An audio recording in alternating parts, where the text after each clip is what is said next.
A paralyzed teen meets a broken dog, both labeled as hopeless. But when their eyes meet for the first time, something unspoken passes between them. Something powerful enough to defy every limit life has thrown their way. Everyone says she'll never walk again. Everyone says he's too dangerous to save. But together, they begin to uncover a truth that someone in this town desperately wants buried. Every scar hides a story, and this dog's story might hold the key to hers. As powerful men close in and old secrets start to surface, when the world decides you're broken, how far would you go to prove it wrong? I'd love to know. Where are you watching from? Type it down below, and while you're here, subscribe so you'll always catch the next story. The late autumn wind rattled the windows of Lake Valley Animal Shelter as Merritt Lockwood adjusted her wheelchair position behind the front desk. Her fingers traced absent circles on the weathered wooden surface, mind drifting to the days when she could run track before the accident that changed everything. The familiar ache of loss tightened her chest, but she pushed it aside. At least here, among the forgotten animals, she felt useful. Thunder cracked outside, making the fluorescent lights flicker. Merritt glanced at the clock. 5:30 in the evening, almost closing time. That's when she heard the commotion at the back entrance. "Coming through! Clear the way!" A deep voice boomed through the corridor. 2 animal control officers burst through the swinging doors, wrestling with a large metal cart.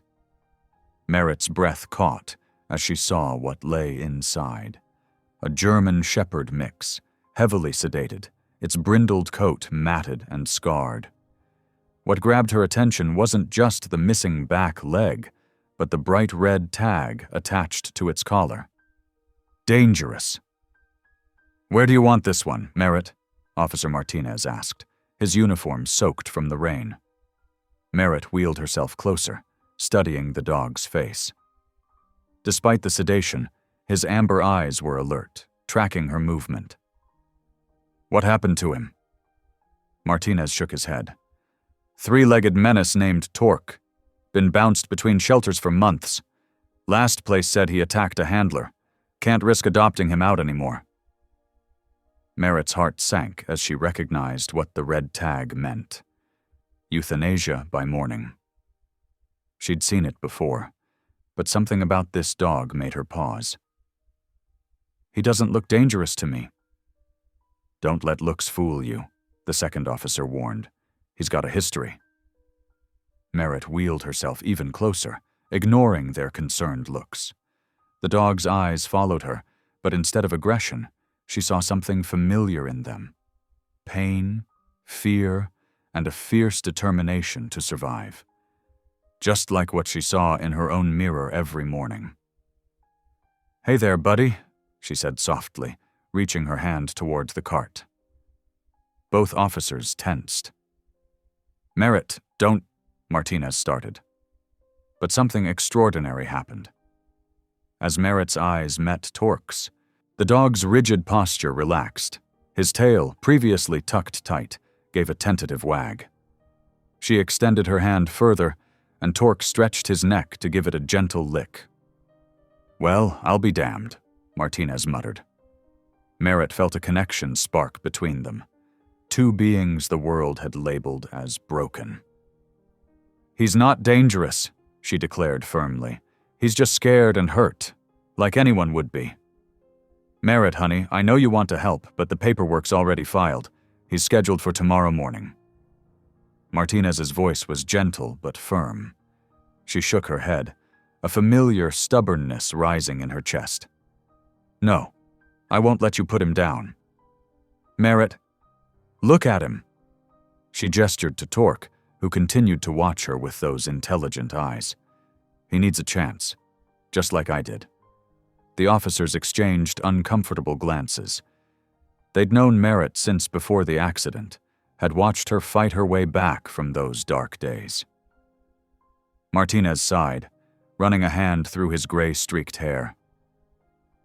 "You know the protocol, Merritt. Red-tagged dogs can't be adopted out. It's a liability issue. Merritt's hands gripped her wheelchair rims tightly. Then I'll foster him, temporarily, until we can prove he's not dangerous.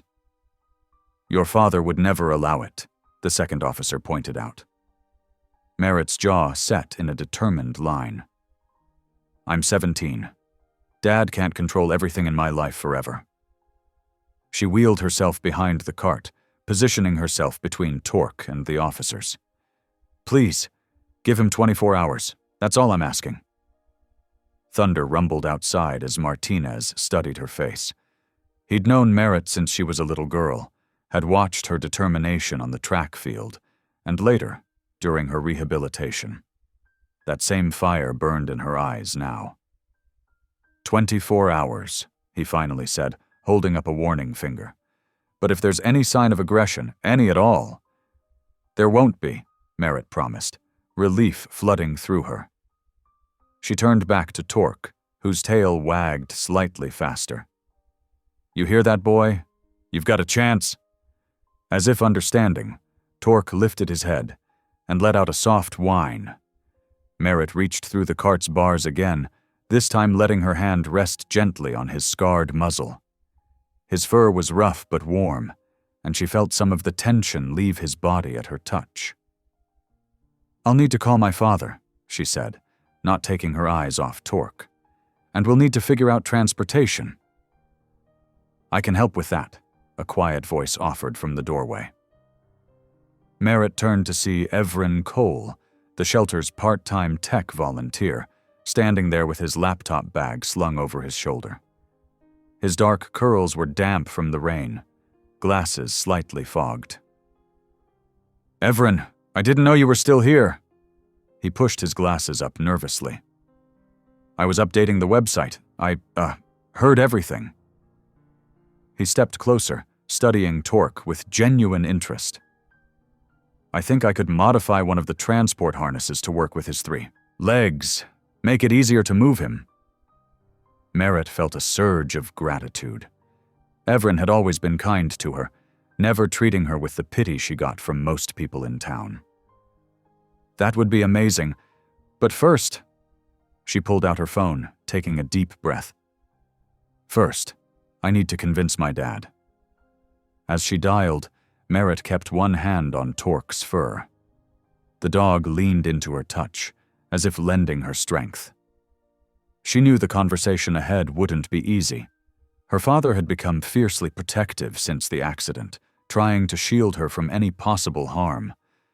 But looking at Torque, seeing the fight still left in those amber eyes despite everything he'd been through, Merritt knew this was a battle worth fighting. The phone rang once, twice. Merritt straightened in her chair, gathering her courage. Behind her, Evren busied himself with measurements for the harness, while the officers quietly discussed logistics. Outside, the storm continued to rage. But in here, in this moment, Merritt felt more certain than she had in months. Dad, she said when he answered, I need to talk to you about something important. She squeezed Torque's paw gently. There's someone I'd like you to meet.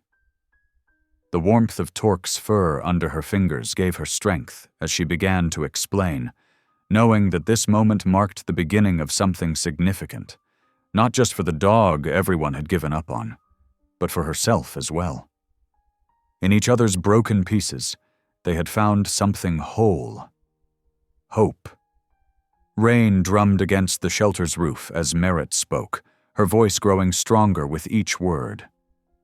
Torque's steady presence beside her wheelchair reminded her of what she'd learned during her own recovery.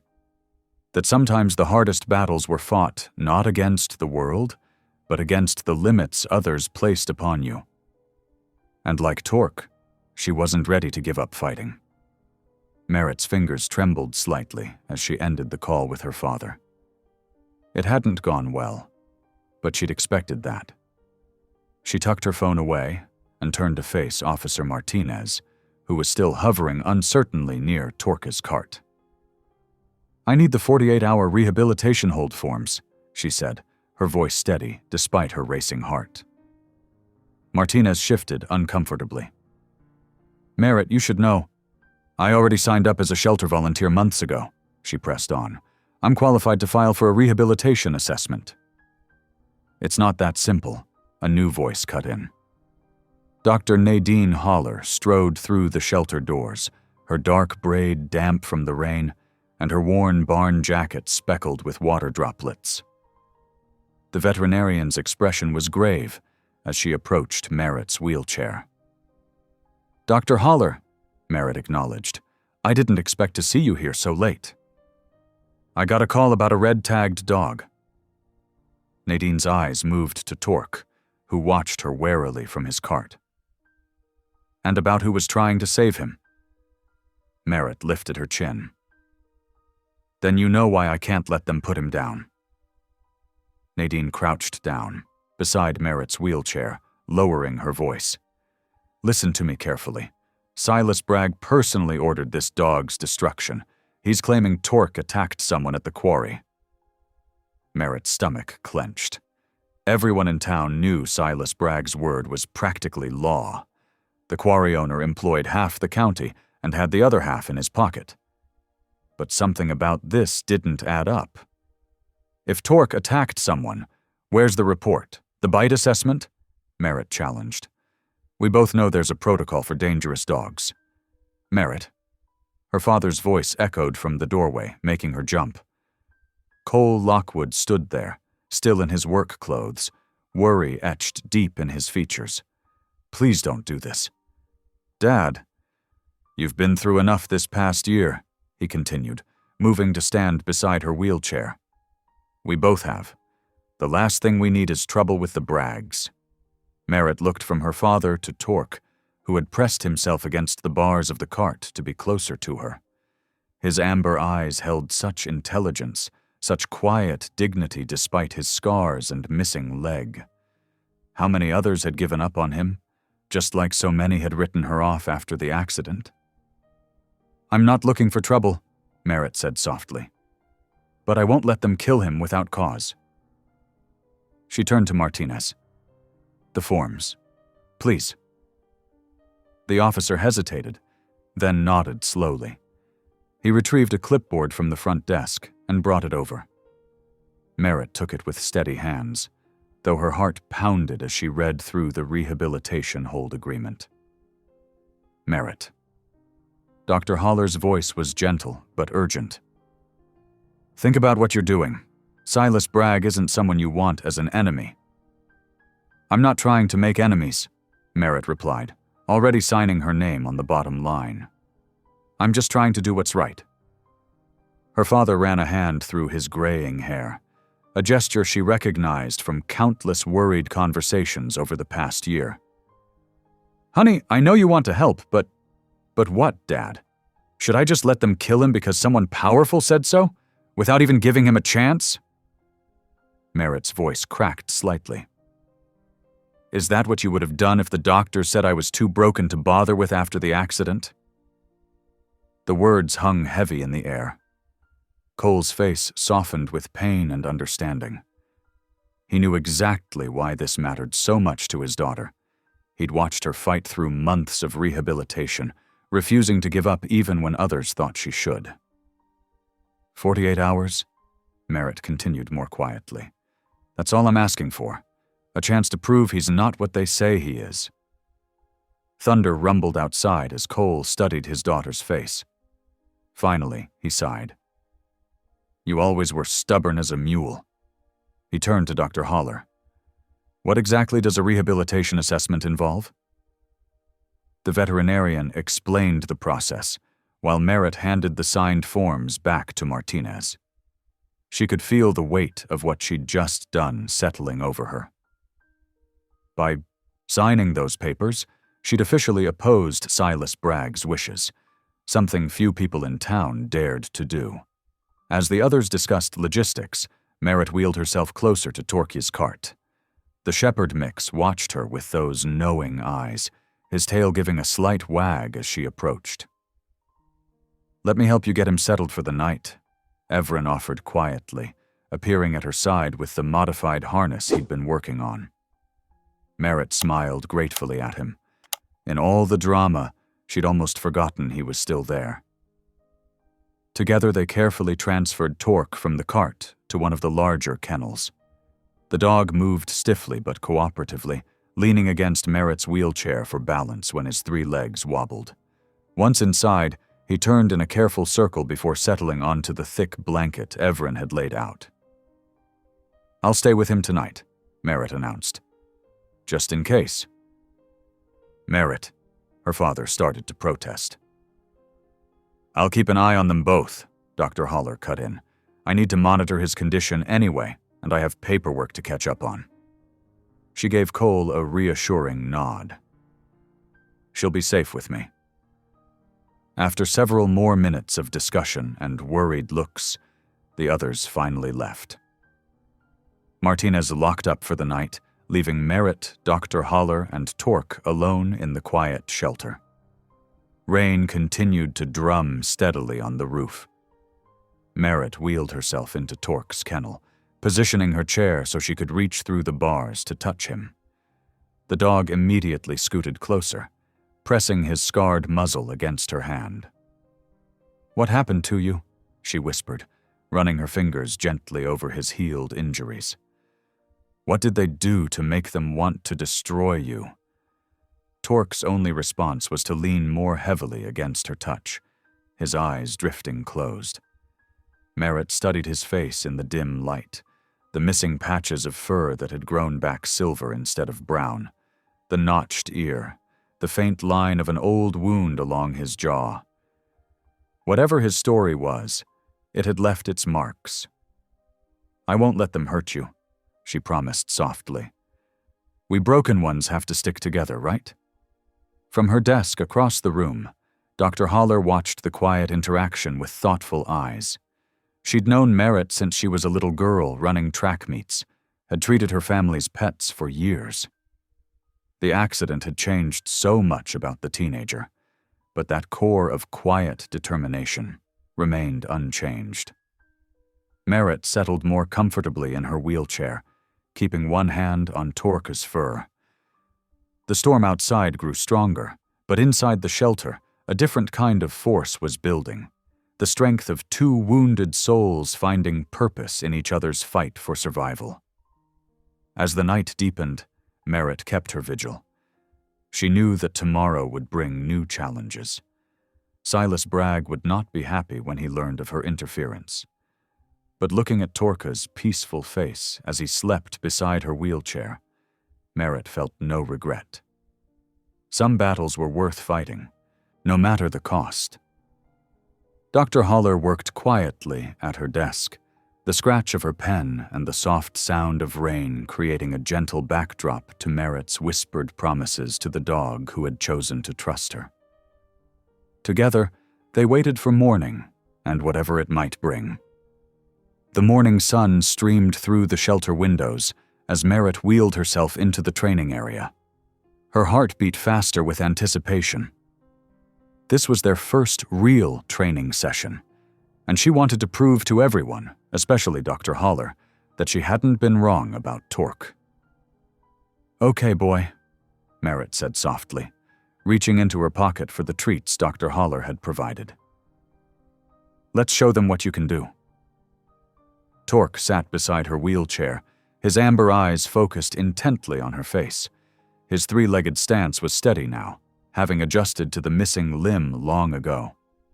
Merritt held out a treat, but Torque barely glanced at it. "That's interesting," Dr. Haller noted from where she stood observing. "Most dogs would be all over those treats." Merritt tried again, this time holding the treat closer to Torque's nose. He remained perfectly still, waiting. On instinct, Merritt raised her hand in a crisp motion, palm flat, fingers together, and Torque immediately sat straighter. "Did you see that?" Merritt's eyes widened. She tried another hand signal, this time a quick downward sweep. Torque dropped into a perfect down position. Dr. Haller stepped closer, her expression thoughtful. "Those aren't standard obedience signals. They're more like..." She paused, watching as Torque responded to another of Merritt's experimental hand movements. Those are tactical signals, the kind used in service work. Merritt's phone was already in her hand, recording Torque's responses. She made a quick motion with 2 fingers, and the shepherd mix moved to her left side, positioning himself precisely against her wheelchair. Every movement was measured, professional. "This is no stray," Dr. Haller said, shaking her head. "The precision of his responses, the way he ignores food rewards in favor of hand signals. This dog has serious training. Military, maybe? Or search and rescue?" Merritt continued documenting each response on video, her excitement growing. She discovered that Torque knew at least 20 different hand signals, each producing a specific, practiced reaction. He could heel, stay, move forward, retreat, and even circle an area on command, all without a single word being spoken. "Look how he maintains eye contact," Merritt pointed out, reviewing one of the videos. "He's constantly checking for signals, isn't he?" "That's professional training," Dr. Haller confirmed. "Months, maybe years of it. Someone invested a lot of time in him." She frowned. Which makes his situation even more puzzling. Why would a highly trained service dog end up abandoned and labeled dangerous? Merritt wheeled herself in a slow circle, thinking. Torque moved with her, automatically adjusting his position to stay at her side. The synchronization felt natural, as if they'd been working together for years instead of hours. "We need to document everything," Merritt decided, setting up her phone for another video.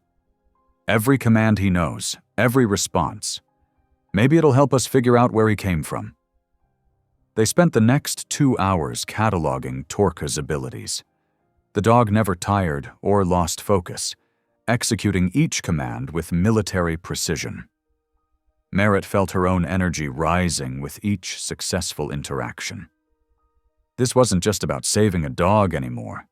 This was solving a mystery. "Merritt," Dr. Haller said softly, watching as the girl reviewed their latest video. "When was the last time you smiled like that?" Merritt looked up, surprised. "What do you mean?" "You're glowing. I haven't seen you this engaged since—" The vet trailed off, but they both knew she meant since the accident. Merritt's hands stilled on her phone. She hadn't thought about it, but Dr. Haller was right. For the past few hours, she hadn't once thought about her wheelchair or her limitations. She'd been too focused on Torque, too excited by each new discovery. "He needs me," Merritt said simply. "But maybe I need him too." Torque pressed his warm body against her wheelchair, laying his head on her lap. His amber eyes met hers with that same knowing look she'd noticed yesterday. Merritt scratched behind his notched ear, mind racing with questions about his past. "Whatever happened to you," she murmured, "we're going to figure it out." They spent the afternoon creating a detailed log of every command Torque recognized. Merritt organized the videos by category: basic obedience, tactical movements, search patterns. The level of training became more apparent with each new discovery. "Look at this," Merritt called to Dr. Haller, playing back a clip. "When I make this signal, he does a systematic search pattern, back and forth covering every inch of ground. That's not just random sniffing." Dr. Haller watched the video carefully. "That's a grid search pattern, the kind used in search and rescue operations." She looked at Torque with new understanding. He's not just trained, he had a specific job, and he was good at it. Merritt felt a surge of pride, followed quickly by anger. So how did he end up here? Why would anyone throw away a dog with these skills? "Sometimes," Dr. Haller said carefully, "when people want to hide something, they discredit anyone, or anything, that might expose their secrets." Merritt met her gaze, understanding the implication. She looked down at Torque, still faithfully positioned beside her wheelchair. Is that what happened to you, boy? Did you see something someone wanted to keep hidden? Torque's ears pricked forward at her voice, but his eyes held secrets he couldn't share. Merritt reached for her phone again. They might not have answers yet, but they had evidence. Every video, every demonstration of Torque's extraordinary abilities was another piece of proof that this dog was far more than a dangerous stray. "We'll keep working," Merritt promised him, running her hand along his scarred muzzle. "And we'll find out the truth." As the afternoon light began to fade, Merritt reviewed their day's work. Dozens of videos documented Torque's responses, each one revealing more about his professional training. But beyond the evidence, something else had changed. For the first time since her accident, Merritt felt truly purposeful. Each successful interaction with Torque, each new discovery about his abilities, filled her with a sense of accomplishment she'd almost forgotten. Dr. Haller watched the girl and dog together, noting how naturally they worked as a team. Merritt's wheelchair seemed to make no difference to Torque. He adjusted his movements to match hers instinctively, maintaining perfect position whether she was stationary or moving. "Merritt," she called softly, "it's getting late. Your father will be worried." Merritt nodded, but her mind was already on tomorrow's session. She had more signals to test, more responses to document. Most importantly, she had a mystery to solve, one that might explain why someone would want to destroy a dog with such extraordinary abilities. Torque walked beside her wheelchair as she headed for the door, his steps measured to match her pace exactly. Merritt glanced down at him, seeing past the scars and missing leg to the highly trained professional he truly was. Whatever his story, she was now part of it, and she wouldn't rest until she understood the truth. The late afternoon sun cast long shadows across the clinic's parking lot as Merritt finished her training session with Torque. Her muscles ached from sitting in her wheelchair all day, but her spirit felt lighter than it had in months. She was making real progress with Torque, documenting every breakthrough on her phone. As she wheeled toward her father's waiting truck, a dark figure stepped out from behind the clinic's dumpster. Merritt's hands froze on her wheels as Rourke Bragg's tall frame blocked her path. His Letterman jacket gleamed with patches and medals, reminders of his status as the town's golden boy. "Well, if it isn't our local hero," Rourke drawled, his smile not reaching his eyes. "Heard you've been causing trouble for my father." Merritt's heart pounded, but she kept her voice steady. "I'm just helping a dog that deserves a chance." Rourke stepped closer, looming over her wheelchair. "That mutt is dangerous property, and my father wants it put down. Simple as that." "Property?" Merritt's voice sharpened. "He's a living being, not some piece of equipment." "Funny you should mention equipment." Rourke's smile turned cruel. "Speaking of broken things that should be scrapped." The words hit Merritt like a physical blow. She gripped her wheelchair arms tighter, fighting to maintain her composure. "You don't scare me, Rourke." He laughed, the sound echoing off the clinic's brick walls. "No? Maybe you should be. Scared. Things happen in this town. Accidents, power outages, mysterious fires." He leaned down, his face inches from hers. "Drop the dog, Merritt, if you know what's good for you." Before Merritt could respond, Dr. Haller's voice cut through the tension. "Is there a problem here?" Rourke straightened immediately, his threatening demeanor replaced by casual charm. "Just catching up with an old classmate, Doc. No problem at all." He backed away, but his eyes stayed locked on Merritt. "Remember what I said. Some things aren't worth fighting for." Merritt watched him saunter away, her hands trembling slightly on her wheels. Dr. Haller approached, her face tight with concern. "Are you all right?" Merritt nodded, though her stomach churned. "He wanted to scare me off, make me give up on Torque. The Braggs don't like being challenged. Dr. Haller said quietly. "They've run this town for so long, they think they own it." That night, Merritt couldn't sleep. Rourke's threats played on repeat in her mind. Around midnight, her phone buzzed with a text from Dr. Haller. "Staying late at clinic. Paperwork." Merritt knew the vet was really staying to keep watch over Torque. At 2 a.m., another message lit up her screen. "Power's out at clinic. Calling police." Merritt sat up in bed, her heart racing. Without thinking, she transferred to her wheelchair and grabbed her keys. The clinic was only 4 blocks away. Her father's snores echoed from down the hall as she quietly let herself out the front door. The streets were deserted as Merritt pushed herself through the dark, her arms burning with effort. The clinic's windows were black squares against the night sky. As she approached the side entrance, the one with the wheelchair ramp, she heard movement inside. Merritt's hands shook as she used her keycard to unlock the door. The clinic's interior was pitch black, but she could hear shuffling sounds coming from the kennel area. She fumbled for her phone's flashlight. A low growl cut through the darkness, not threatening, but alert.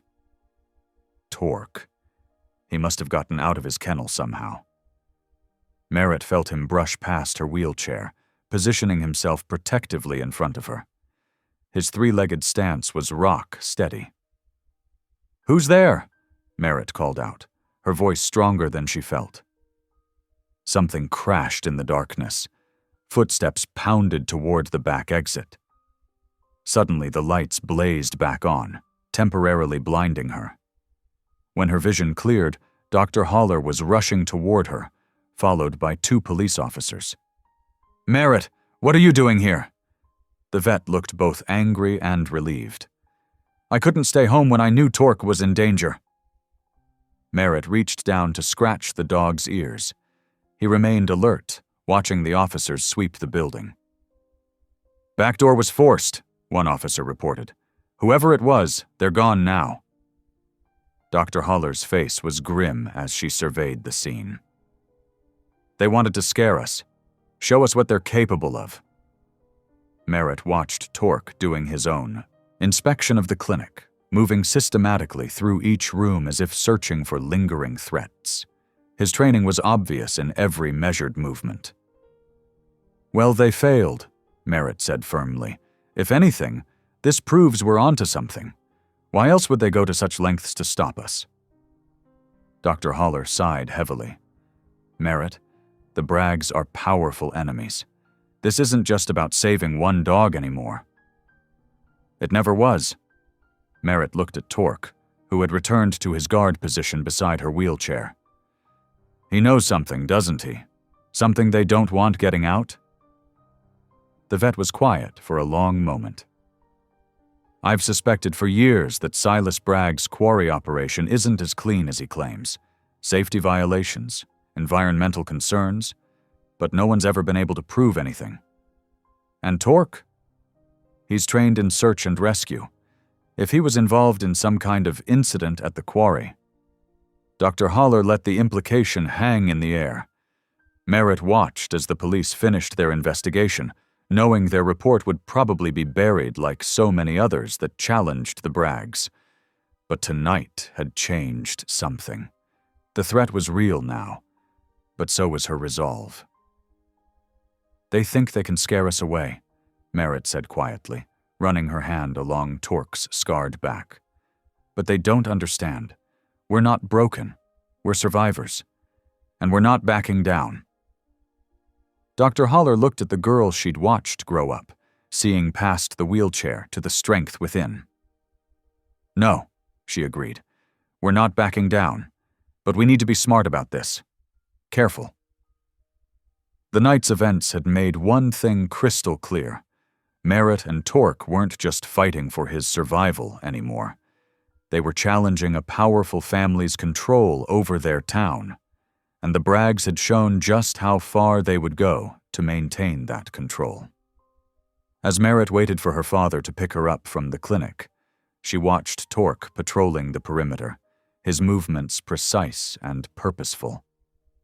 Whatever secrets he carried, whatever truth the Braggs were trying to hide, she would find out. They thought her wheelchair made her weak. They thought Torque's missing leg made him disposable. They were wrong on both counts. Merritt wheeled herself down the school's empty hallway after the final bell, heading toward the robotics lab. Her arms were tired from a long day of pushing herself around, but determination kept her moving. Through the glass door, she could see Everin Cole hunched over a workbench, his dark curls falling into his eyes as he tinkered with something mechanical.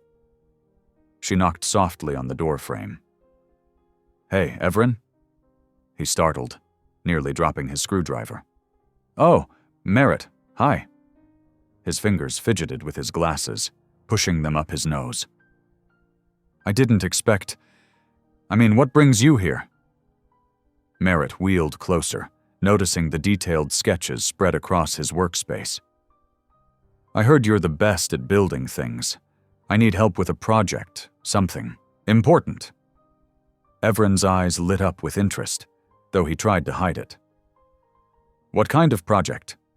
Merritt explained about Torque, the three-legged shepherd mix who needed mobility assistance. As she described the dog's intelligence and their training sessions, Everin began sketching rapidly on a fresh piece of paper. "So you need something that could attach to your chair?" he asked, his pencil flying across the page. "To help support him while he builds strength?" "Exactly." Merritt leaned forward, watching his quick, precise lines take shape. "But it needs to be lightweight. I can barely manage my own chair some days." Everin nodded, making calculations in the margins.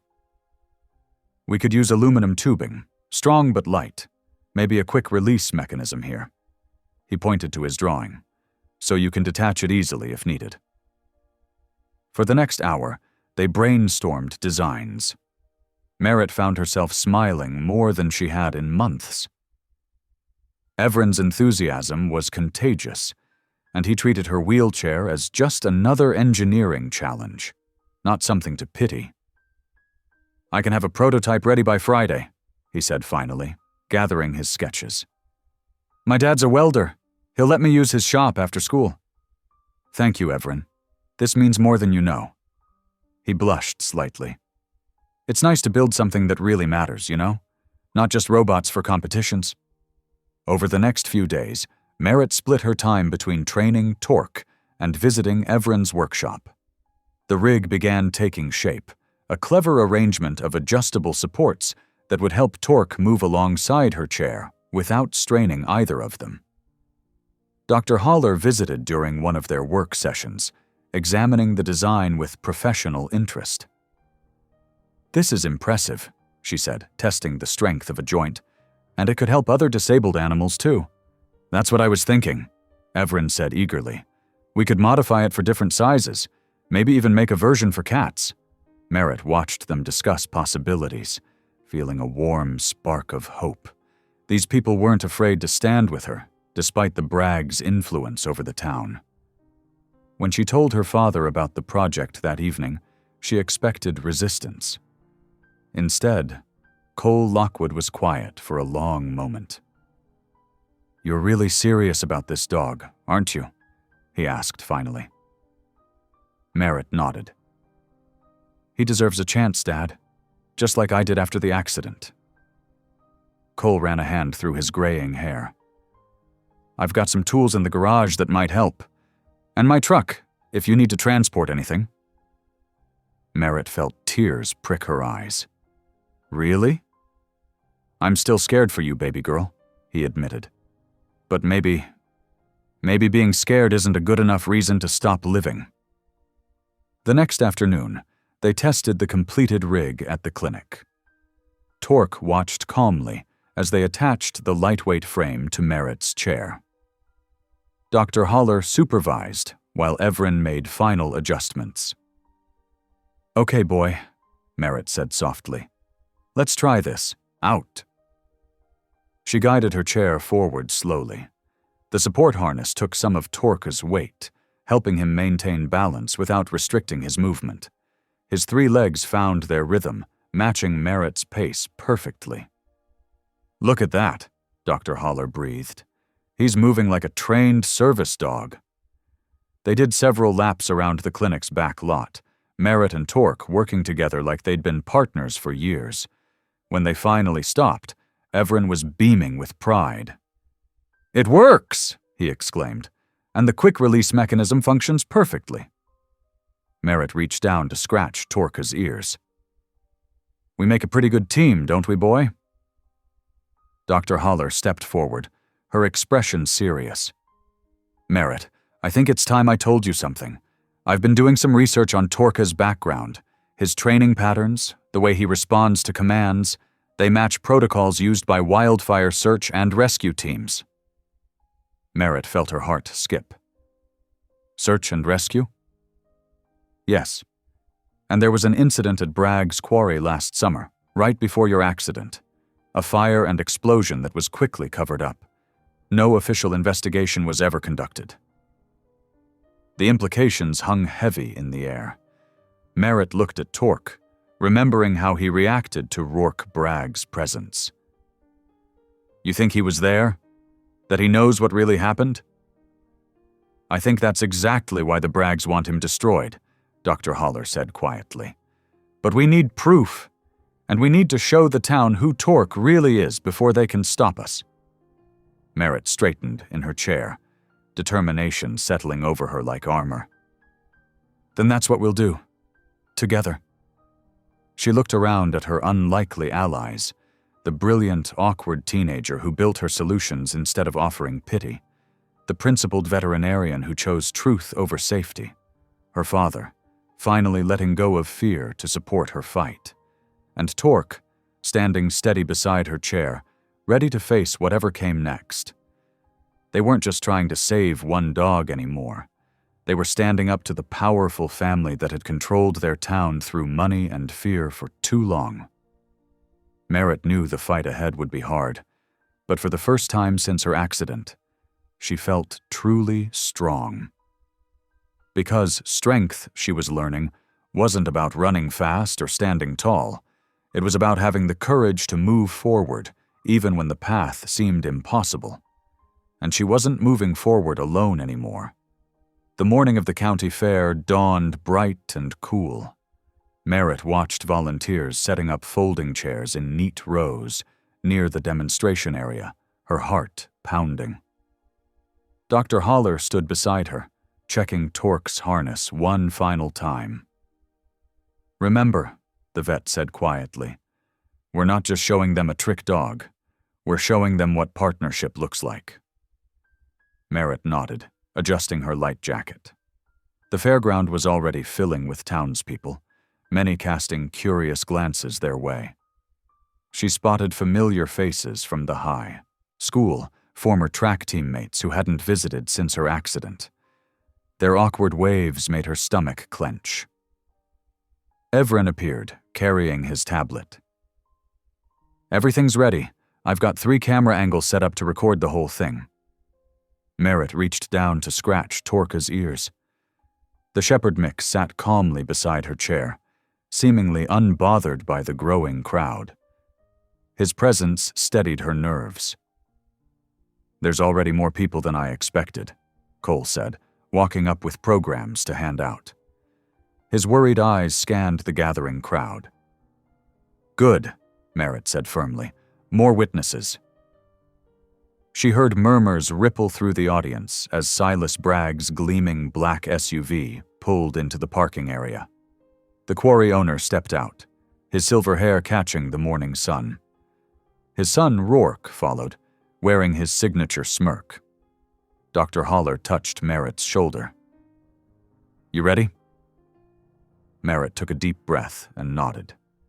She guided her chair to the center of the demonstration area, Torque moving perfectly in sync beside her. The specialized rig Everin designed distributed weight perfectly, allowing both of them to move with dignity. "Good morning, everyone," Merritt began, her voice carrying across the now silent crowd. "I'm here to show you something important about second chances." She started with basic commands, demonstrating how Torque responded to hand signals with military precision. The Shepherd mix retrieved items, opened doors, and proved his steadiness around sudden movements and loud noises. "Now we'll show you how we work together," Merritt announced. She directed her chair toward the temporary ramp they'd constructed, steeper than anything she usually attempted alone. Whispers rose from the crowd as Torque moved into position. Using his specialized harness, he helped brace the chair, providing counter-pressure as Merritt navigated up the incline. They reached the top smoothly, then demonstrated the same controlled descent. "That's not possible," she heard someone say. "How did she train him so fast?" Merritt smiled. "I didn't train him," she called out. "He already knew. Torque was a professional before he came to us, a search and rescue dog with years of experience."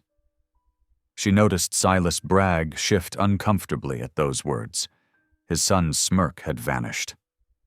For their final demonstration, Merritt scattered various items across the ground: keys, phones, wallets volunteered by the audience. On her command, Torque retrieved each one, returning them to their correct owners without a single mistake. Applause broke out, scattered at first, then building. Merritt saw phones recording, capturing every moment. Dr. Holler stepped forward. "This dog was labeled dangerous," she said clearly. "He was scheduled to be destroyed. Instead, he's shown us what true service looks like." More applause. Merritt felt tears threatening, but held them back. This wasn't about emotion. It was about truth. Silas Bragg pushed through the crowd, his face flushed with anger. "This is ridiculous," he snapped. "That animal was part of my company's program. He's company property and he's unstable." The words hung in the sudden silence. Merritt felt her heart skip.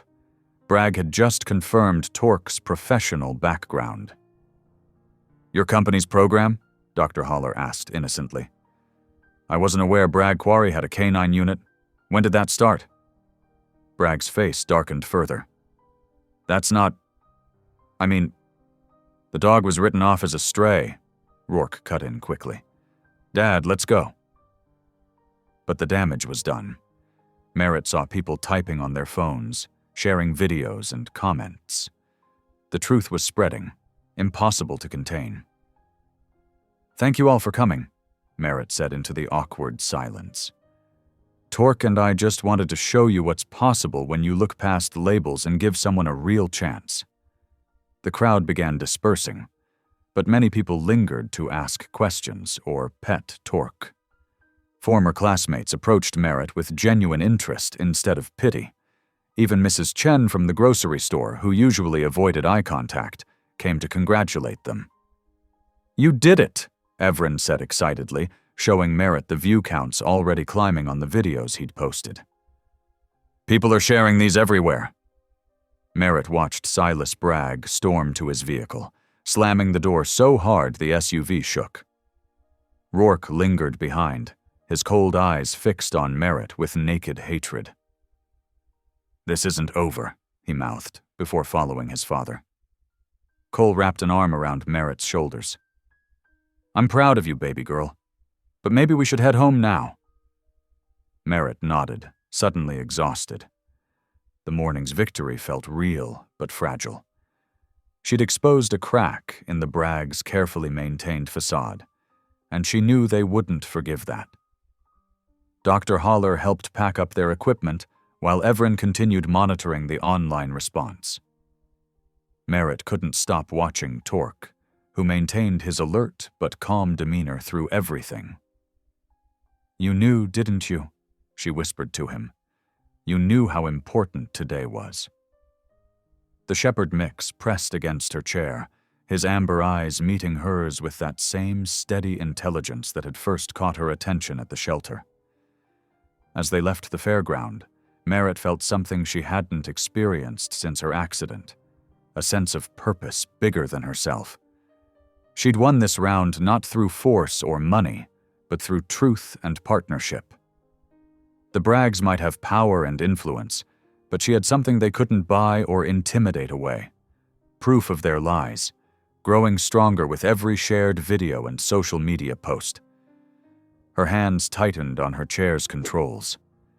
Let them come after her now. She wasn't hiding anymore, and neither was Torque. Whatever the cost, they would face it together. Merritt's phone buzzed with notifications all morning. The fairground demonstration videos had spread faster than she'd imagined, but now a different story was taking over local social media. "Merritt, you need to see this," Evren said, rushing into the shelter's break room. His laptop was already open, displaying the county news website. The headline made her stomach drop. "Dangerous Dog's Violent History Revealed. Bragg security documents show pattern of aggression." Below were scanned documents, official-looking forms with Bragg company letterhead. They detailed incident reports, training logs, and a final damning assessment. Torque had allegedly attacked his handler during a routine patrol, causing severe injuries. "They're lying," Merritt said, her voice shaking. "You've seen him, Ev. He's not aggressive." Evren adjusted his glasses, frowning at the screen. "These documents look legitimate, but something's off. Why didn't they produce them when Torque first showed up at the shelter?"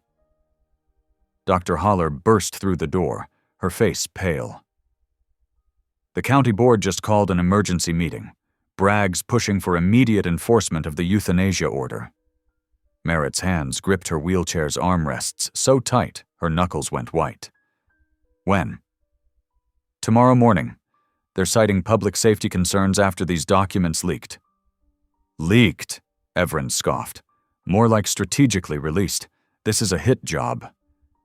Merritt wheeled herself to Torque's kennel. He sat calmly, watching her with those intelligent eyes. No hint of the savage beast Bragg's documents described. "Dr. Haller," Merritt said slowly, "when Torque came in, didn't you scan him for a chip?" "Yes, but it was encrypted. Military-grade security. We couldn't access the data." Evren's eyes lit up. "Military-grade? Bragg Security wouldn't use that level of encryption. They're a local outfit." Merritt turned to him. "Could you crack it?" "Maybe." He was already pulling equipment from his backpack.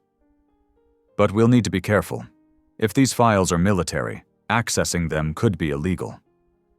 "More illegal than falsifying documents to kill an innocent dog?" Merritt countered. Dr. Haller locked the door. "I'll keep watch. You two have 1 hour before my afternoon appointments start." Evren connected his laptop to the chip reader, fingers flying across the keyboard. Merritt watched strings of code flash across the screen, meaningless to her, but clearly significant to her friend. "This is weird," he muttered. "The encryption's complex, but it's not military. It's rescue service? Hold on." More typing. More code. Merritt held her breath. "Got it," Evren exclaimed. "Oh man, Merritt, look at this." The screen filled with training logs, but not for security work. They were search and rescue commands, specialized signals for disaster response. Torque had been trained for wildfire evacuation, building collapse scenarios, and wilderness recovery. "These commands match exactly what you've been using with him," Evren said excitedly. "The hand signals, the movement patterns. He's responding because this is his actual training." Merritt's mind raced. But why would Bragg cover this up? Why pretend he was security instead of rescue? They dug deeper into the files. Dates, locations, deployment records, and then something that made them both freeze. A mission log from 8 months ago, coordinates matching Bragg's North Quarry. "There was a collapse," Merritt whispered, reading the details. "A section of the quarry wall gave way.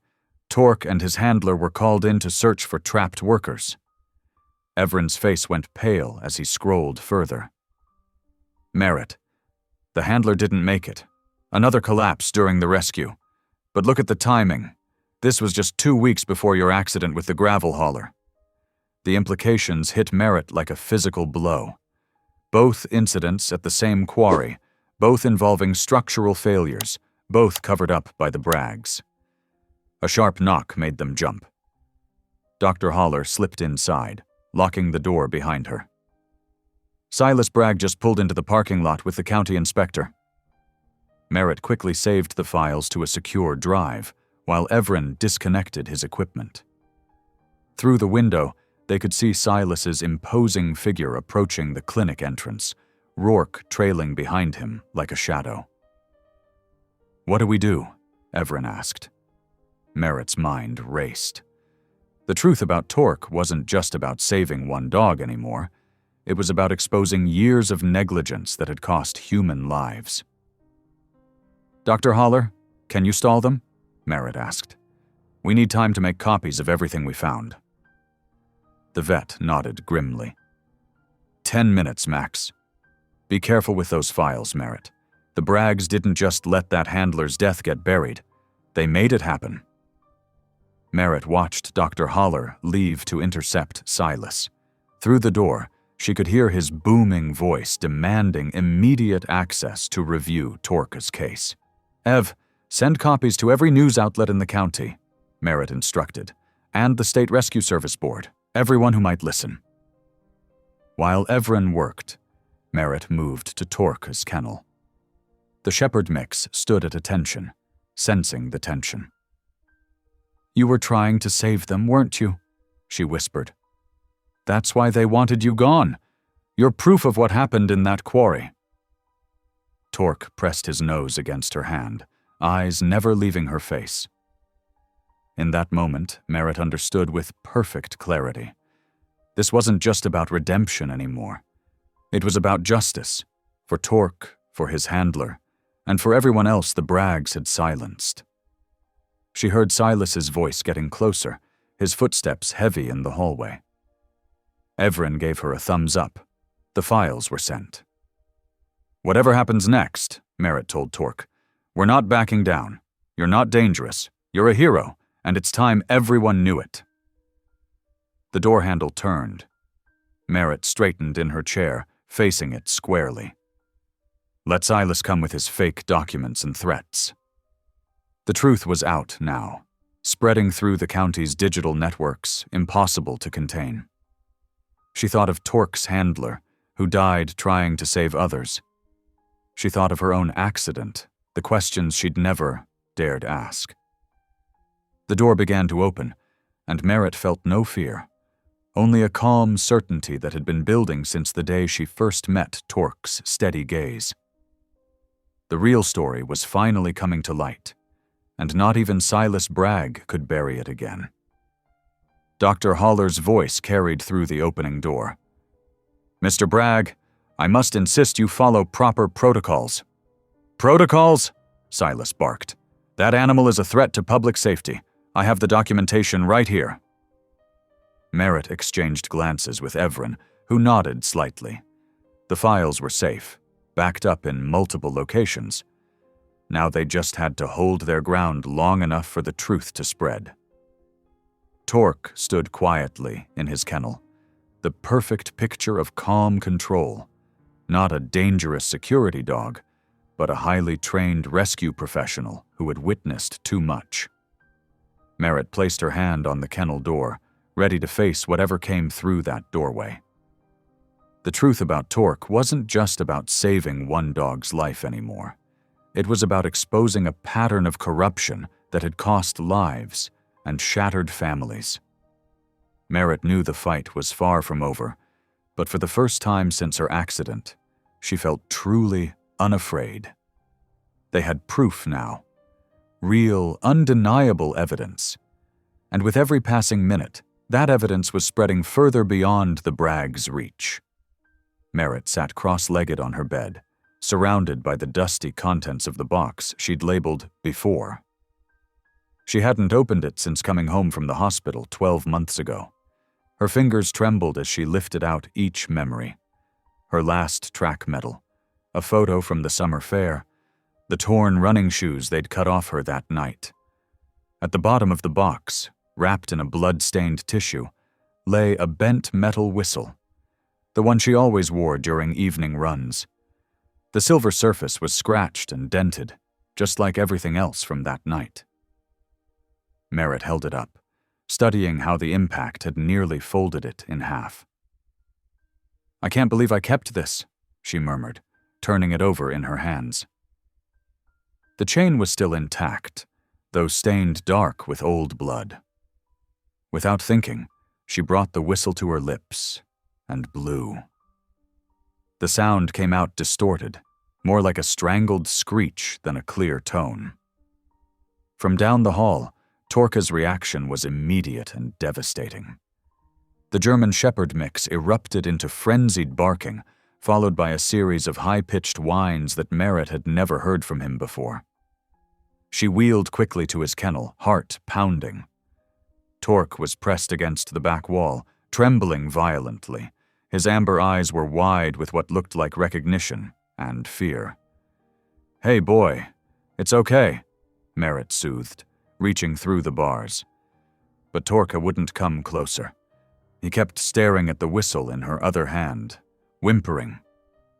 Dr. Haller appeared in the doorway, drawn by the commotion. "What happened?" "I found my old running whistle from that night," Merritt explained. "When I blew it, he just lost it. I've never seen him like this."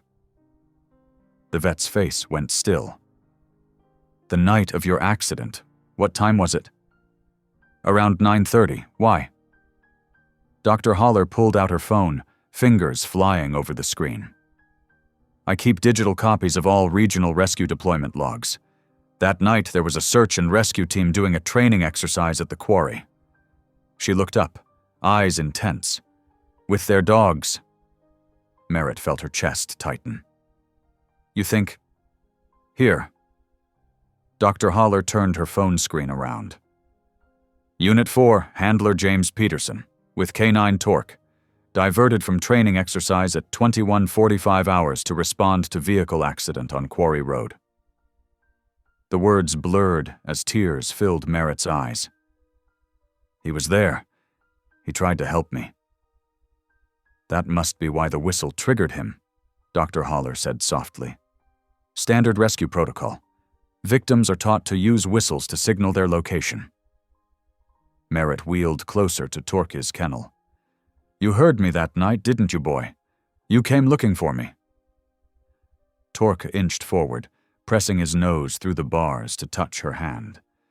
His trembling had subsided, but his eyes remained fixed on her face with an intensity that made her throat ache. "Wait!" Merritt sat up straighter. "If Torke was there that night, he might have seen what really happened, before the hauler crashed." Dr. Haller's expression hardened. "The Braggs claimed the driver lost control on his own, but a trained rescue dog would have covered that whole area, following your scent trail backward." Merritt was already pulling out her phone to text Evren.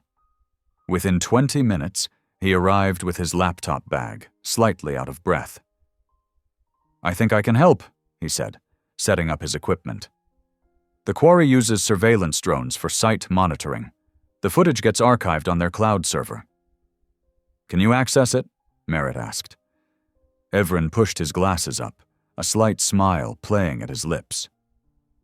"Already did, when we were investigating Torke's background. I just never thought to check the night of your accident." His fingers flew over the keyboard while Merritt and Dr. Haller watched. Torke had settled by Merritt's chair, his head resting against her leg. "Got it," Evren announced. "Drone footage from 9:15 to 9:45 p.m., the night of the accident. Multiple angles." They huddled around the screen as Evren played the footage. The quarry road was dark, lit only by security lights. At 9:27, a familiar truck appeared. "That's Rourke's pickup," Merritt breathed. "What was he doing out there?" They watched as the truck parked near a bend in the road. Minutes later, Merritt's figure appeared, jogging steadily. The truck's headlights flashed. On screen, Merritt stumbled, moving toward the shoulder.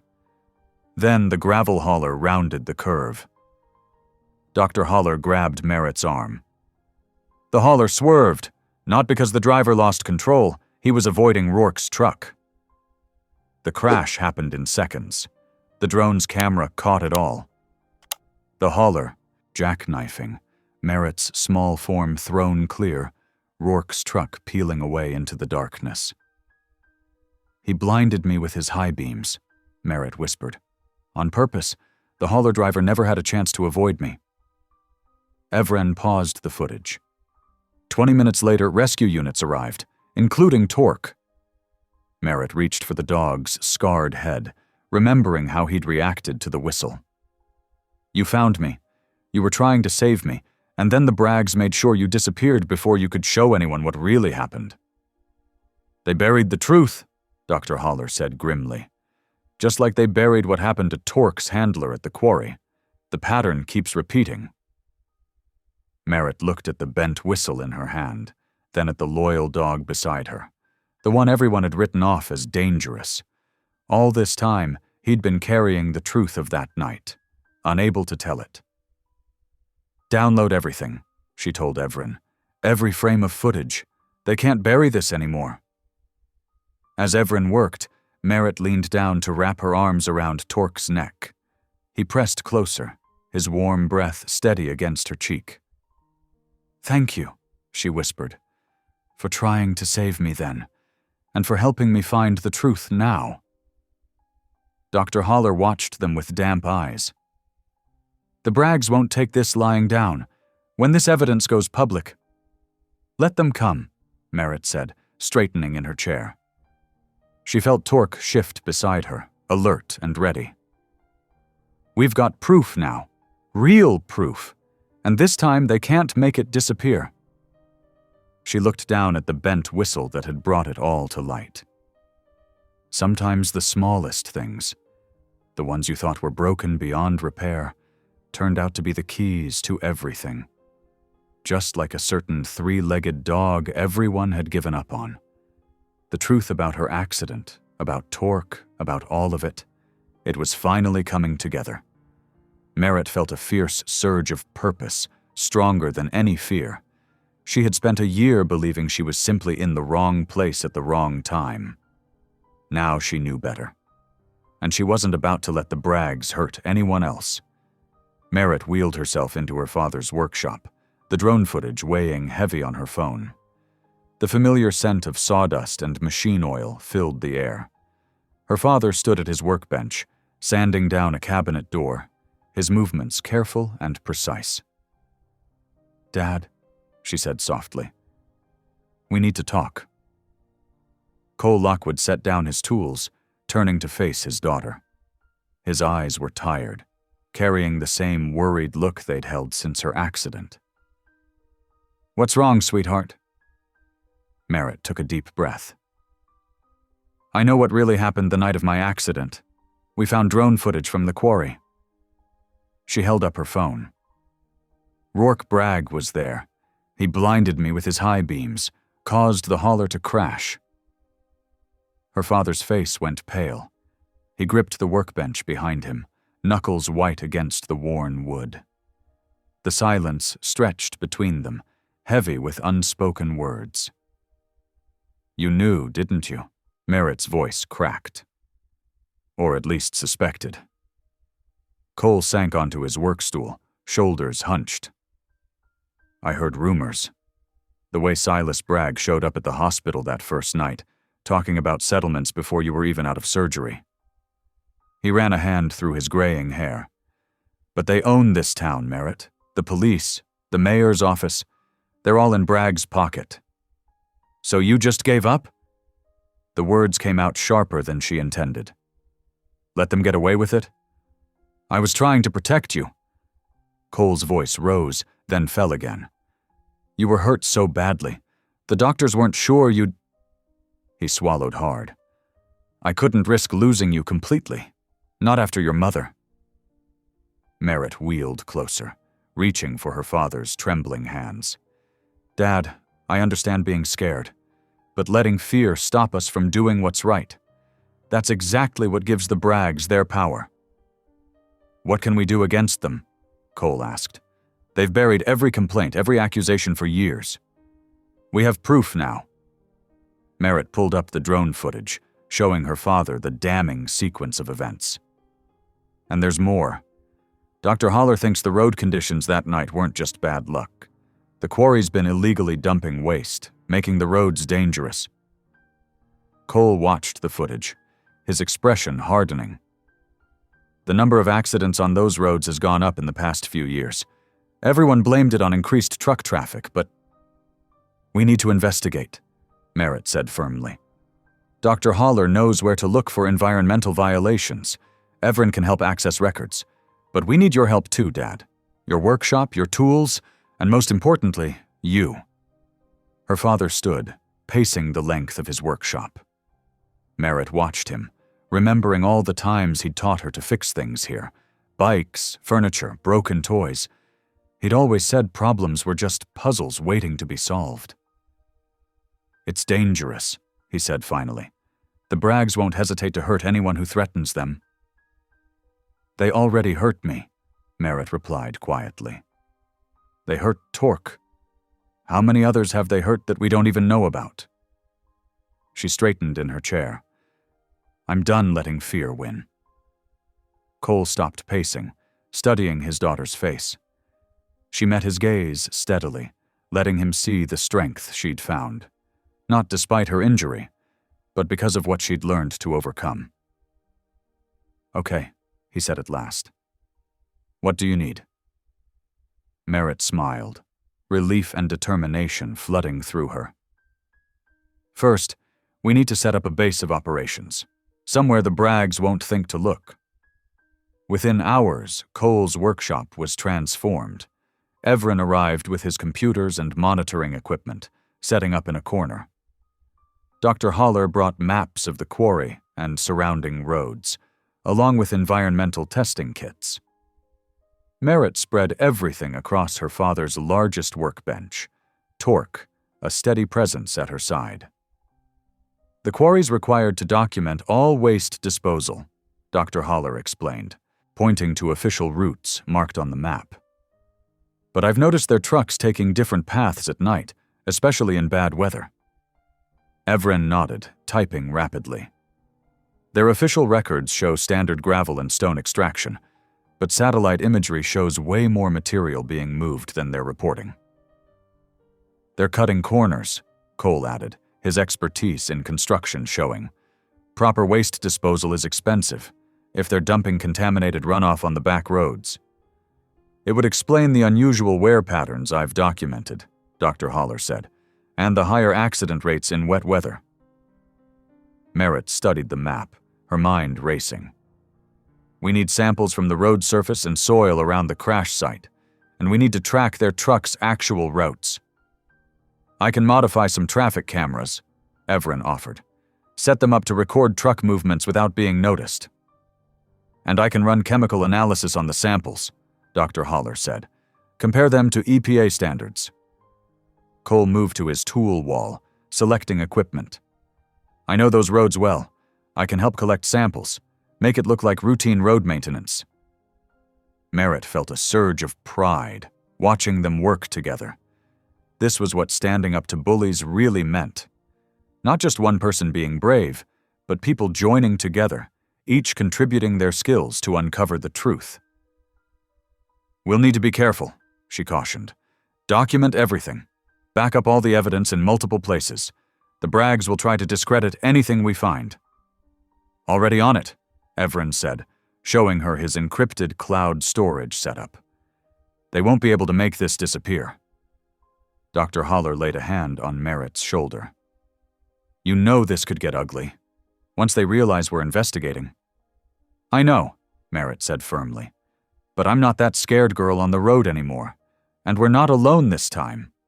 As if to emphasize her point, Torque pressed against her chair, his scarred face alert and watchful. He'd survived the Braggs' attempts to silence him. Now he would help bring their crimes to light? Cole came to stand beside her, tools in hand. The worry in his eyes was still there, but now it was matched with resolve. Where do we start? Merritt pointed to the crash site on the map. There, that's where it all began, and that's where we'll find the truth they tried to bury. They worked late into the evening, planning their investigation. Merritt felt a new kind of strength growing, not the physical power she'd lost, but something deeper. The strength that came from choosing to act, from refusing to let fear or disability define her limits. She wasn't just a survivor anymore. She was a seeker of truth, surrounded by allies who shared her courage. Together they would uncover what the Braggs had hidden for so long. As night fell, Merritt looked around the workshop, at her father checking equipment, Everin setting up surveillance protocols, Dr. Haller organizing testing supplies. This was how change began, not with grand gestures, but with careful preparation and unwavering determination. The investigation was just beginning, but Merritt knew they'd already won an important victory. They'd chosen to stand up, to act, to fight back with truth against power. Whatever came next, they would face it together. The full moon cast long shadows across Bragg Quarry's entrance. Merritt checked her watch. 11:15 p.m., exactly 1 year since the accident that changed her life. The symbolism wasn't lost on her as she guided her wheelchair carefully through the mud, Torque padding silently beside her. "Security cameras are looped," Everin whispered through their earpieces. He crouched behind a maintenance shed, his laptop glowing softly. "You've got 20 minutes before the next guard rotation." Merritt nodded to Dr. Haller, who carried their testing equipment in a weatherproof bag. The veterinarian's usual confidence seemed shaken in the darkness, but her hands remained steady. They moved deeper into the quarry, following the route they'd mapped from satellite images. Torque suddenly stopped, his nose working the air. His ears pricked forward, and he gave Merritt the alert signal they'd practiced, 3 quick taps with his paw. "He's got something," Merritt whispered. She switched on her chair's modified headlamp, keeping it aimed low. The beam caught tracks in the mud, fresh tire marks leading toward a concrete tunnel entrance partially hidden by equipment. The German Shepherd mix moved purposefully now, his 3-legged gait sure despite the uneven ground. Merritt and Dr. Haller followed, the wheelchair's specially designed wheels gripping the slick surface. The tunnel opened into a maintenance access way, pipes running along both walls. "This isn't on any of the official maps," Dr. Haller muttered, pulling out sample containers. The beam of her flashlight caught an oily sheen on standing puddles. "Look at this water. That's definitely not natural." While Dr. Haller collected samples, Merritt followed Torque deeper into the tunnel. The dog led them to a heavy metal door, surprisingly new compared to the aging concrete walls. It wasn't locked. Apparently the Braggs hadn't expected anyone to find this place. Inside, metal shelving held dozens of sealed boxes. Merritt pulled one down, her hands shaking as she opened it. "Files," she breathed. "Years of them." She started taking pictures with her phone while scanning the documents. "These are all falsified waste disposal reports. They've been dumping contaminated material on the back roads for years." "Merritt," Everin's voice crackled through her earpiece. "You need to get out now. Rourke's truck just turned off the main road." But it was too late. The rumble of an engine echoed through the tunnel, followed by the screech of tires on wet concrete. A massive pickup truck blocked the entrance, its headlights flooding the space with harsh light. Rourke Bragg's silhouette appeared in the glare. "Well, well," his voice dripped with menace. "Looks like some rats found their way into the wrong hole." He stepped forward, twirling a heavy flashlight in his hand. "You know, I've been hoping you'd try something like this. Gives me a chance to finish what we started last year." Merritt's heart pounded, but she kept her voice steady. "It's over, Rourke. We have proof of everything. The illegal dumping, the falsified reports, your part in my accident." "Proof?" He laughed. You mean these? He kicked one of the boxes, sending papers scattering. Good luck getting them out of here, or getting out at all. Torque growled, placing himself between Merritt and Rourke.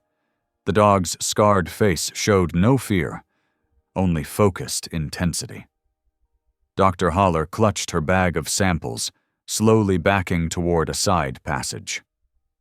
You can't keep hiding the truth, Merritt said, her wheelchair's wheels finding purchase on the slick floor. Too many people know what we're doing here tonight. That's where you're wrong. Rourke's smile turned cruel. Nobody knows you're here. Nobody's coming to help. And accidents happen in quarries all the time. He stepped closer, raising the flashlight like a weapon. Especially to people who don't know when to stay down. The tunnel filled with tension as Rourke advanced, trapping them between his truck and the dead end of the maintenance room. Water dripped somewhere in the darkness, counting down the moments before violence would erupt. Merritt's mind raced, cataloging their options. The side passage Dr. Holler had spotted, the evidence in their phones, the samples that could prove everything. But first, they had to survive the next few minutes against a man who'd already tried to kill her once. Torque's growl deepened, his muscles coiled and ready. Merritt's hands gripped her wheelchair's rims, prepared to move at a moment's notice. She could see the same calculation in Dr. Holler's eyes, the same determination not to let Rourke win again. They were trapped, but they weren't helpless. Not this time. Not ever again. The standoff stretched taut as a wire, ready to snap. The first drops hit Merritt's face like a warning. Above the sound of Rourke's threats, a new roar grew, the rush of water finding its way through ancient concrete. "The storm drain!" Dr. Holler shouted. "The whole system must be overflowing." A torrent of muddy water suddenly burst through a crack in the wall, sweeping Rourke off his feet. He scrambled backward toward his truck as more fissures appeared, spraying water into the tunnel. Merritt's wheelchair started to slide in the rising current. Torque instantly braced himself against her chair, his 3 legs spread wide, fighting to keep her steady. His amber eyes locked with hers, filled with fierce determination. "Everin," Merritt called out, her voice barely audible above the roar. "The tow rig. We need to anchor it." Through the chaos, Everin fought his way to her side, water already up to his knees. His hands shook as he passed her the reinforced cable they'd designed together. Merritt's fingers worked quickly, securing one end to her chair while Torque maintained his protective stance. "There," she pointed to a thick support beam. "We can use that." The water rose faster now, churning with debris. Torque never wavered, his body a living brace against the current threatening to sweep Merritt away. Everin struggled through the flood to wrap the cable around the beam, his glasses fogged and dripping.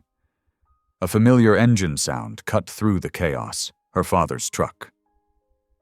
Cole's voice echoed down the tunnel. "Merritt, follow my voice." The GPS signal she'd hidden in her chair as a precaution was working. Her father had found them, but the tunnel walls were starting to crumble, chunks of concrete falling into the swirling water. "We have to move, now!" Dr. Holler grabbed the handles of Merritt's chair while Everin held the guide rope. Torque stayed pressed against Merritt's legs, helping to stabilize her against the current. Cole appeared through the spray, wading toward them. "The whole thing's coming down!" He reached for his daughter's hand just as a massive crack split the ceiling. Together they fought through the flood, Cole pulling, Dr. Holler pushing, Everin guiding with the rope, and Torque refusing to leave Merritt's side. They cleared the tunnel entrance just as it collapsed behind them with a deafening roar. In the rain-lashed night, Merritt felt her father's arms wrap around her, felt Torque's wet fur pressed against them both. They were soaked, muddy, and alive, bound together by something stronger than fear or disability or doubt. In Cole's idling truck, Merritt shivered as her father cranked up the heat.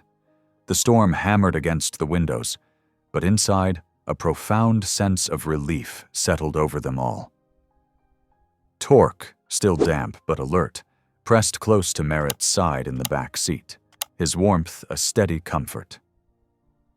"Let me see those samples," Dr. Haller said, reaching for the waterproof bag Merritt clutched. Her hands were professional and steady as she examined the vials of murky water they'd collected. The chemical sheen was unmistakable even in the dim light of the truck's interior. "This is exactly what we needed," Dr. Haller confirmed, holding one vial up to the dome light. "The chemical signature will match perfectly with the residue I documented on the crash road that night. The quarry's illegal dumping created those slick conditions." Everin carefully checked his waterlogged backpack, pulling out the protected camera. "The footage is safe, too," he said, relief evident in his voice. "Everything from the falsified reports to the chemical runoff, it's all here." Merritt's fingers traced the edge of her chair, still damp from their escape. "The emergency county session is tomorrow morning," she said quietly. "We'll finally have our chance to show everyone the truth." "You've done more than expose their lies," Cole said, turning in the driver's seat to face his daughter. His eyes were warm with pride and lingering concern. "You've shown this whole town what courage looks like." Dr. Haller carefully packed the evidence into her medical kit. "We should all try to get some rest. Tomorrow will be a long day." She glanced at Merritt with professional concern. "Are you sure you're not hurt from the tunnel?" Merritt shook her head, one hand buried in Torque's fur. "I'm okay. We all are." She looked at the loyal group around her. Her father who'd found his strength, Evren who'd risked everything to help, Dr. Haller who'd stood firm against power, and Torque who'd never left her side. The rain continued its steady drumming, but inside the truck, they had found their moment of peace before the coming storm.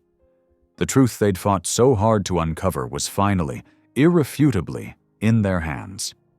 The county courthouse buzzed with tension as Merritt wheeled herself to the front, Torque steady beside her.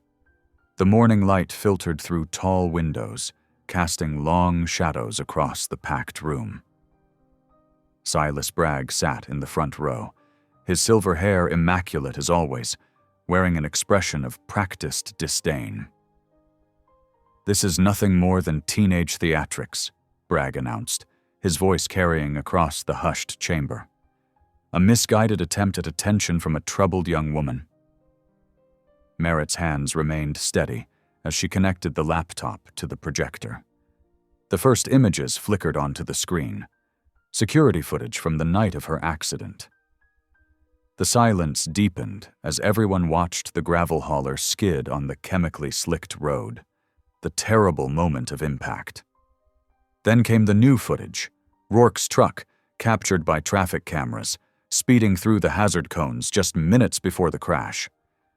The younger Bragg's face went pale as his father's polished facade began to crack. Dr. Haller stepped forward, presenting the chemical analysis that linked the road residue to the quarry's illegal dumping. "These samples prove systematic environmental violations spanning years," she stated firmly. Deputies who had been stationed around the courtroom moved forward as the evidence mounted. Merritt watched as realization dawned on every face. The truth she'd fought so hard to uncover was undeniable. "Silas Bragg, you're under arrest for criminal fraud and illegal chemical dumping," the sheriff announced, his voice sharp with authority. "Rourke Bragg, you're under arrest for obstruction of justice and assault." The sound of handcuffs clicking shut echoed through the courthouse.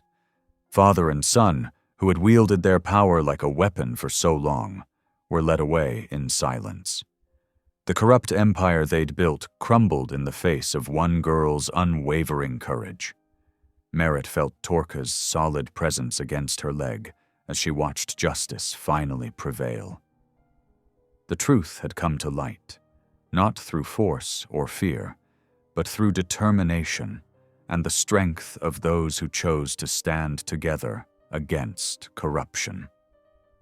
The autumn breeze ruffled Merritt's auburn hair as she wheeled along the lakeside path, watching golden leaves dance across the water.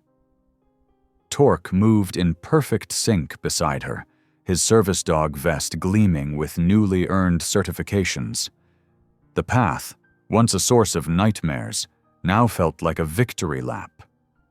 "Ready for our morning run?" Merritt asked, patting the specialized rig Evren had designed. Torque's tail wagged as he positioned himself in the harness. 6 months of intensive training had transformed them both. Merritt's arms were stronger, her movements more confident. The town that once pitied her now saw something different, determination that couldn't be broken. Cole watched from a nearby bench, his newspaper forgotten as he observed his daughter's progress. The fear in his eyes had been replaced by pride. These days, he focused on supporting rather than protecting. "Looking good out there," Evren called, jogging up to join them. His dark curls were windswept, and his glasses slightly askew. He'd been a constant presence during their training, his quiet dedication matching Merritt's own. Merritt smiled at him, feeling the warmth of their growing connection. What had started as technical support had bloomed into something deeper, a partnership built on mutual respect and shared courage. As they passed the spot where the accident had occurred, Merritt didn't flinch. Instead, she reached down to scratch behind Torque's ear. The three-legged shepherd pressed closer, his amber eyes alert and loving. They weren't defined by what they'd lost, but by what they'd become, unstoppable together. The morning sun painted the lake in shades of hope, and Merritt felt the last pieces of her healing click into place. She wasn't just surviving anymore. She was thriving. Thanks for watching. If any part of this story lingered with you, consider subscribing. I'll be here again tomorrow, sharing another tale that speaks to the soul.